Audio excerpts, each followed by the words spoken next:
Qadrli kuzatuvchilar, bizda yangilikning zo'ri. Ijtimoiy tarmoqlarda yoki ko'cha-ko'yda qishda uzluksiz metan bo'lar ekan degan gaplar qulog'ingizga chalinib qolyaptimi?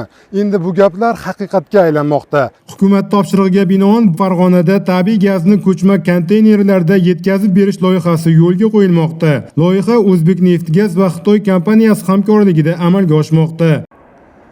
Buning uchun Xitoy Xalq Respublikasidan mana bunday tashuvchi transport vositalari va 150 ta mana bunday konteynerlar olib kelingan, ular tabiiy gazni hududlarga tashishga xizmat qiladi. Har bir konteyner o'rtacha 300 ta mashinani metan bilan ta'minlay oladi. Demak, loyiha to'liq ishlaganda kuniga 15 ming ta avtomashinaga gaz yetkazib berish mumkin bo'ladi. 50 ta konteyner gaz tarqatadi, 50 tasi yo'lda bo'ladi, yana 50 tasi Beshariqda qurilayotgan maxsus stansiyada gaz to'ldirayotgan bo'ladi. Ya'ni tabiiy gaz Beshariqdan vodiy bo'ylab tarqatiladi. Gazni tashish stansiyadagi qurilish-montaj ishlari yakunlangach boshlanadi.